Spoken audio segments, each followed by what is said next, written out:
I remember the day my parents sat me down in our living room like it was yesterday. I was 7, wearing my favorite purple dress with butterflies, clutching my worn teddy bear as Mom and Dad explained they wouldn't be living together anymore. They were so calm about it. No screaming, no throwing things, just two adults who'd fallen out of love, deciding to go their separate ways. I didn't cry. Maybe I was too young to really understand what was happening. They divided everything so neatly. The house went to Mom, Dad moved into a new apartment, and I got 2 bedrooms. The custody arrangement was simple, 1 week with Mom, 1 week with Dad. And Dad, being Dad, made sure Mom and I were well taken care of financially. About a year after the divorce, Dad met Sarah. I still remember the first time he introduced us at a local diner. She had kind eyes and a warm smile, and her son Tommy was sitting next to her, playing with his French fries. "Hi Brittany," Sarah said, her eyes crinkling at the corners. "Your dad's told me so much about you." Tommy looked up from his plate. "Are you gonna be my sister?" I liked them immediately. Sarah didn't try too hard or act fake nice like some of Dad's previous dates. She was just real. And Tommy, who was 3 years younger than me, became the brother I never had. Around the same time, Mom started dating Richard. He moved in pretty quickly, and I noticed Mom seemed different, distracted, always touching her stomach when she thought no one was looking. They got married in a small ceremony at City Hall, and 2 months later, my half-sister Emily was born. I remember standing in the hospital room, looking at this tiny pink bundle in Mom's arms. Richard was hovering over them both, completely absorbed. I stood in the corner, shifting from foot to foot, feeling like I was watching a family portrait being painted, one that didn't include me. Dad and Sarah got married that same year. Their wedding was different, they made sure Tommy and I felt included in everything. Sarah even let me help pick out her dress, and during the ceremony, Dad made sure to include special vows to both Tommy and me. "Today I'm not just gaining a wife," he said, his voice thick with emotion. "I'm gaining another child to love, and our 2 amazing kids are gaining a bigger family." That night, as Sarah tucked me into bed in my room at their house, she kissed my forehead and said, "You know, Brittany, I always wanted a daughter. Thank you for letting me be part of your life." I hugged her tight, already knowing that while my family situation wasn't typical, I was lucky to have at least one home where I truly belonged. Life at Mom's house changed after Emily was born. It wasn't anything dramatic, no harsh words or cruel treatment. It was more like I was slowly fading into the background, becoming a ghost in my own home. Mom quit her job to become a full-time housewife, and everything began revolving around Emily. At first, I tried to tell myself it was normal. Of course a baby needs more attention. But as the months passed, the forgetting started. Little things at first, then bigger ones. I remember standing outside school in the rain, watching other kids leave with their parents after the parent-teacher conference. Mrs. Johnson, my 4th grade teacher, waited with me for almost an hour before calling Mom. "Oh God, was that today?" Mom's voice crackled through the phone. "I'm so sorry, I was at Emily's Mommy and Me class. Can we reschedule?" We never did reschedule. Richard just picked me up that day, barely glancing at me as he drove home, talking on his phone about work the whole time. Then came my 10th birthday. I woke up excited, running downstairs, expecting at least a happy birthday from Mom. Instead, I found her cooing over Emily in the kitchen. "Mom," I said, hovering by the doorway. "Do you know what day it is?" She looked up, distracted. "Tuesday? Oh, I need to take Emily to her doctor's appointment." I stood there, my heart sinking. "It's my birthday." "Oh," her eyes widened. "Oh, Brittany, I'm so sorry." We'll celebrate this weekend, okay? I just have so much going on today with Emily's checkup." But the weekend came and went, and no one mentioned my birthday again. It became easier to spend time at Dad's house. Sarah always made sure my favorite snacks were in the pantry, and Tommy and I would spend hours playing video games or doing homework together.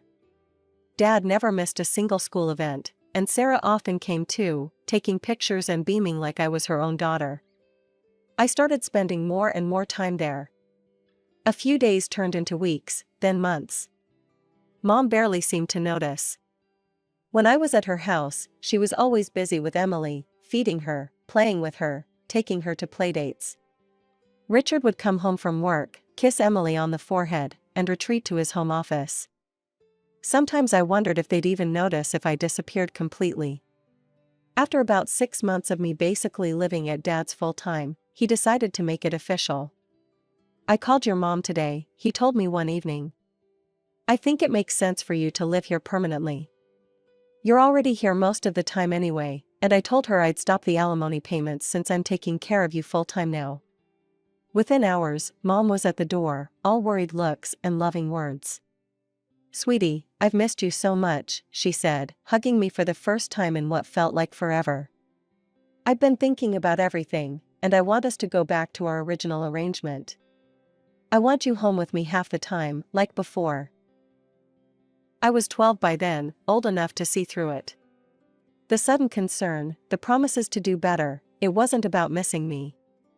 It was about the money. Dad's alimony checks were the real reason she wanted me back. Emily was 5 when she started rubbing it in my face. She'd follow me around the house with this smug little smile, dropping her bombs when Mom and Richard weren't within earshot. "Daddy says you're not really part of our family," she told me one day while I was doing homework at the kitchen table. "He says you're just visiting." I tried to ignore her, focusing on my math problems, but she kept going. "Mommy and Daddy love me more than you. Last night, Daddy told Mommy he was tired of you being here. And Mommy said just wait until you turn 18, then the money stops and you'll be gone." It hurt, of course it did. But I'd learned to build walls around that pain. I had Dad and Sarah, who showed me what real family love looked like. I had Tommy, who was more of a sibling to me than Emily would ever be. Still, hearing your own mother basically counting down the days until she didn't have to deal with you anymore, that leaves scars. The years crawled by until finally, I made it to high school graduation. I sat between my two families during the ceremony, Dad, Sarah, and Tommy on one side, Mom, Richard, and Emily on the other. It felt like sitting between two different worlds. After the ceremony, Dad hugged me tight. "We're so proud of you, Princess."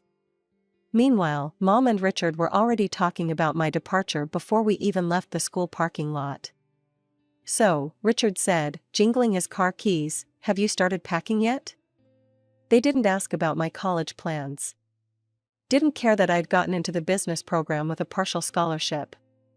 Didn't even pretend to be interested in my future. They just wanted to know when I'd be out of their hair. 2 weeks later, I moved my things to Dad's house. I remember sitting in his living room, nervous about asking for help with college expenses even though I knew he'd never refuse. "Dad, I got accepted to the financial analyst program," I said, playing with the acceptance letter in my hands. "I got a partial scholarship, but..." Before I could finish, Dad and Sarah exchanged glances and smiled. "We've already got it covered, honey," Sarah said, pulling out a folder. "We've been saving for your college fund since you were 8. I spent that summer working at the Silver Spoon Cafe, saving every penny I could. My shifts were mostly morning ones, which left my afternoons free to spend time with my real family. Tommy and I would go to movies, Sarah taught me to cook proper meals for when I'd be living in the dorm, and Dad, well, Dad just kept being Dad, always there with advice or a hug when I needed one. Mom never called to ask about my plans. Never stopped by to see how I was doing. Never seemed to care that her oldest daughter was about to leave for college. But by then, I'd stopped expecting her to care. College life started in a blur of new faces and experiences. My dorm room was tiny but cozy, and my roommate Jenny was nice enough, though we never became close friends. Between classes and my job at the campus cafe, I barely had time to breathe, but I made sure to call Dad and Sarah at least twice a week. They came to visit whenever they could, and Tommy would tag along, complaining about having to carry my laundry basket but always bringing me my favorite snacks from home. Mom never called. Not once. My 19th birthday came and went without even a text message from her. I shouldn't have checked my phone that day, shouldn't have hoped, but old habits die hard. Later that night, I made the mistake of checking her Facebook page. There they were, dozens of pictures of her perfect family. Mom, Richard, and Emily at the beach. Emily's dance recitals, family dinners, holiday celebrations. Each photo carefully staged to show their happiness, each caption talking about family time and loving my family. I wasn't in any of them, of course. I'd been cropped out of their family portrait long ago. I threw myself into my studies after that, determined to prove that I didn't need their approval to succeed. The years flew by, and before I knew it, I was walking across the stage to receive my diploma in financial analysis. Dad cheered so loud you'd have thought I'd won an Olympic medal. After graduation, Sarah approached me with an opportunity. Her brother Mark ran a successful investment firm in our hometown, and she'd mentioned my academic achievements to him. The interview with Mark went well. He was professional but warm, reminding me a bit of Sarah in the way he got straight to the point while still making you feel at ease. "Your credentials are impressive," he said, reviewing my resume. "But I need to be clear, the fact that you're my sister's stepdaughter won't earn you any favors here. You'll have to prove yourself just like everyone else." "I wouldn't want it any other way," I replied. I got the job and rented a small one-bedroom apartment near the office. It wasn't much, but it was mine. I worked harder than I'd ever worked before, taking on the projects nobody else wanted, staying late to perfect financial models, developing comprehensive growth strategies for our clients. The results spoke for themselves. Client portfolios under my management showed remarkable growth. The company's revenue increased significantly, and Mark noticed. He didn't play favorites, but he did believe in rewarding good work. The bonuses and raises came because I'd earned them, not because I was family. The first thing I did with my surprise year-end bonus was buy gifts for my real family. A new golf set for Dad, who'd been using the same clubs for 15 years. A spa weekend package for Sarah, who never splurged on herself. The latest gaming console for Tommy, who was still using his old one from high school. Watching them open their gifts, seeing their genuine happiness and surprise, I felt something settle in my chest. I might have been cut out of one family photo album, but I'd found my place in a better one. After 5 years of hard work, I had a solid plan. Every month, I put away a chunk of my salary into my savings account. I'd researched the housing market thoroughly, looking for the perfect property. I wanted something modest but comfortable, maybe with a small garden. Most importantly, I wanted to make a substantial down payment to keep the monthly mortgage payments manageable. Then came the phone call that changed everything. I was at my desk, reviewing quarterly reports, when my phone lit up with a number I hadn't seen in years. "Brittany, sweetie." Mom's voice was syrupy sweet. "I've been thinking about you so much lately." I nearly dropped my coffee. 9 years of silence, and now this? "How are you, Mom?" I kept my voice neutral. "Oh, honey, I miss you." "We all do. Why don't you come over for dinner this weekend? Emily's home from college, and Richard's making his famous pot roast." Curiosity got the better of me. That Saturday, I pulled up to my old house in my new Mercedes, nothing flashy, but reliable and professional.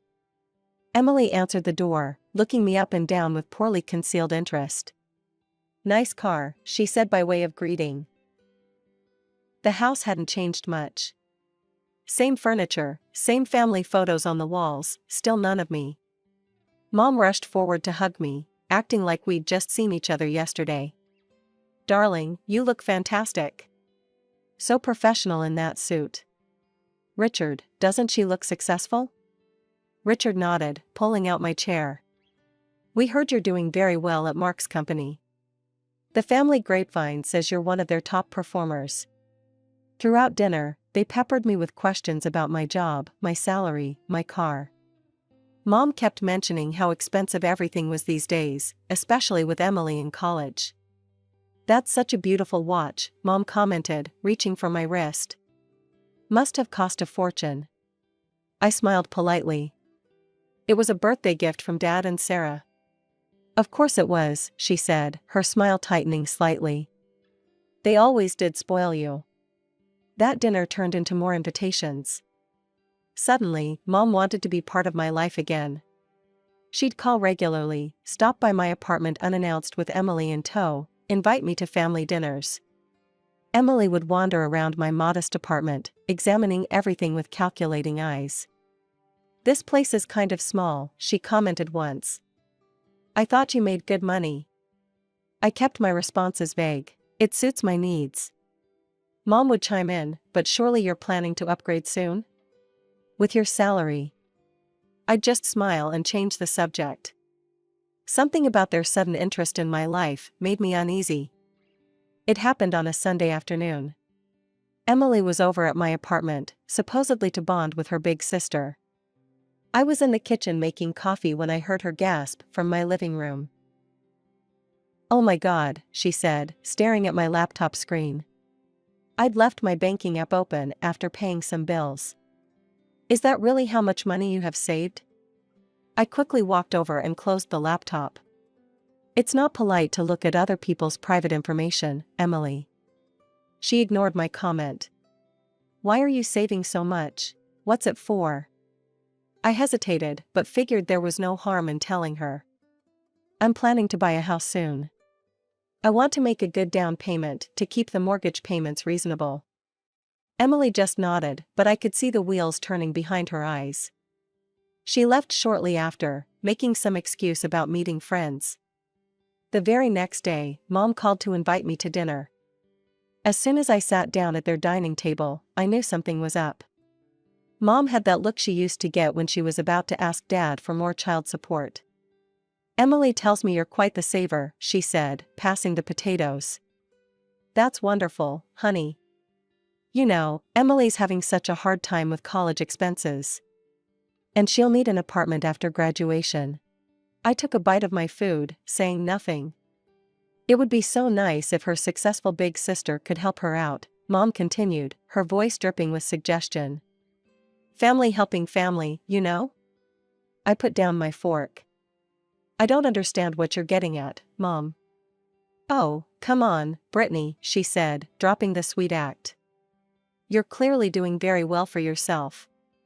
Emily needs help with an apartment, and you have more than enough money saved up. It would be the right thing to do." I looked at her incredulously. "The right thing to do?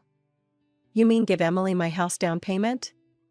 "Well, you're already established in your career," Richard chimed in. "Emily's just starting out. She needs the help more than you do." "I'm not established," I said firmly. "I'm working hard and saving my money to build my own future. I'm not giving Emily my savings." Mom's face darkened. "So you're just going to let your sister struggle while you sit on a pile of money? After all we've done for you?" I almost laughed at that.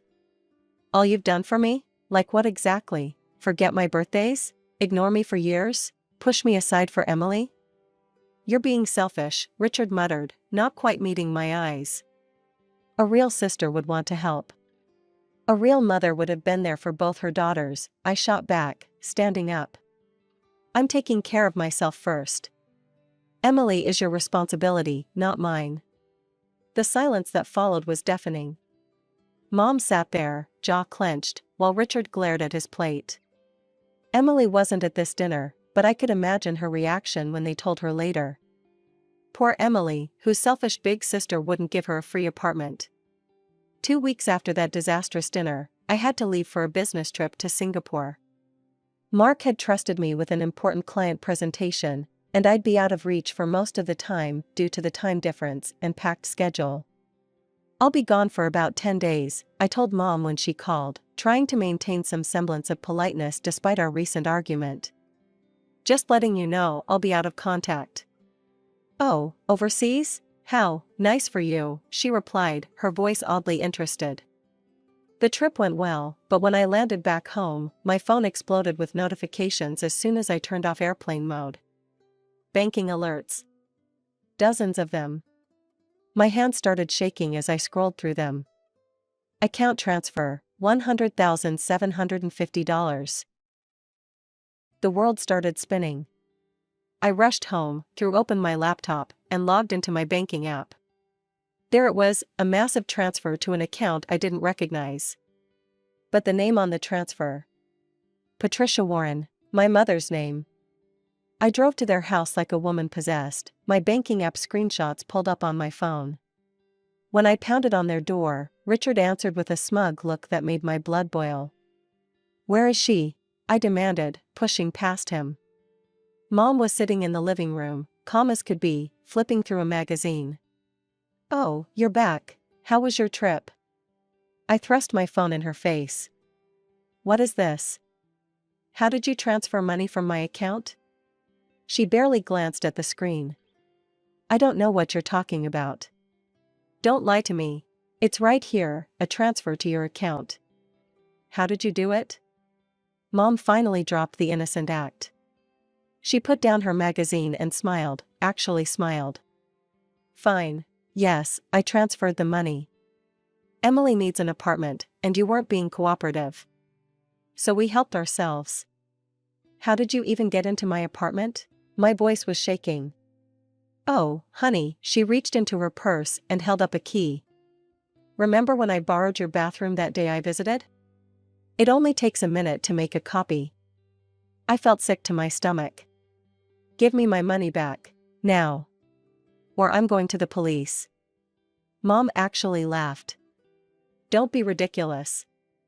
You won't go to the police, I'm your mother. Besides, you can always save up again. You have a good job, no responsibilities. Emily needs this more than you do. We've already found her the perfect apartment." "I'm serious," I cut her off. "Return my money, or I'm..." "Or what?" Mom sneered. "You'll send your own mother to jail? Please. You don't have the spine." Richard grabbed my arm and started pushing me toward the door. "I think it's time for you to leave. This is your last chance," I warned them. "Give me back my money." Mom's only response was to wave goodbye with a smirk. Richard shoved me out onto the porch and slammed the door in my face. The police station was quiet that night. I sat across from Detective Martinez, my hand steady as I filled out the complaint form.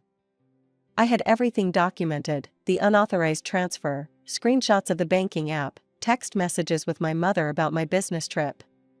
Richard called me that same night, his voice alternating between threats and pleas. "You need to withdraw the complaint," he demanded. "Do you have any idea what you're doing to your mother? Your mother's crying." I hung up. Let her cry. I'd cried plenty of times over the years, because of her. The legal process moved surprisingly quickly. The evidence was overwhelming, and Mom's arrogant admission to the theft didn't help her case. She sat in the courtroom, playing the role of the repentant mother, tears streaming down her face as she promised to return every penny. "I just wanted to help my younger daughter," she sobbed to the judge. I let my maternal instincts cloud my judgment. I almost laughed out loud. "Maternal instincts? Since when?" The judge wasn't impressed. "Mrs. Warren, your maternal instincts led you to commit premeditated theft and fraud against your other daughter. The only reason you're not going to prison is that you've agreed to make full restitution and have no prior criminal record." She got a suspended sentence and was ordered to return my money within 30 days. I got a restraining order against both her and Richard, just to be safe. Dad and Sarah were with me through all of it. They sat behind me in court, brought me dinner when I was too exhausted to cook, and never once said "I told you so" about letting Mom back into my life. "You did the right thing," Sarah told me after the sentencing. "They needed to learn they couldn't take advantage of you anymore." Tommy, in his typical fashion, tried to lighten the mood. "Well, at least now you know for sure which family actually loves you." He was right. The lines were clear now. I had my real family: Dad, Sarah, Tommy, even Mark, who'd been incredibly supportive through the whole ordeal. And then there were the others: Mom, Richard, Emily, who'd shown their true colors in the most dramatic way possible. 6 months have passed since then. My money is back in my account, earning interest while I house hunt. I've got my eye on a lovely 3-bedroom colonial with a fenced backyard, just 10 minutes from Dad and Sarah's place. The mortgage paperwork is being processed, and this time I'm the only one with keys to my home. Mom still tries to reach out sometimes, through relatives or mutual acquaintances. She claims she's changed, that she's sorry, that she wants to make amends. But I'm done giving chances to people who see me as nothing but a resource to exploit. Yesterday, I had dinner with my real family to celebrate my upcoming house purchase. As we sat around Sarah and Dad's dining table, sharing jokes and making plans for my housewarming party, I realized something: sometimes the family you choose is better than the family you're born into. And sometimes, letting go of toxic relationships is the healthiest thing you can do for yourself. In 2 weeks, I'll be signing the papers for my new house. Dad's already planning to help me paint the walls, and Sarah's been sending me links to furniture she thinks would look perfect in my living room. This is what family should be: people who support you, love you, and would never dream of hurting you for their own gain. As for Mom, Richard, and Emily, they can keep their perfect family photos and their manipulative games. I've got something better: a real family, a clear conscience, and soon, a house with exactly one set of keys.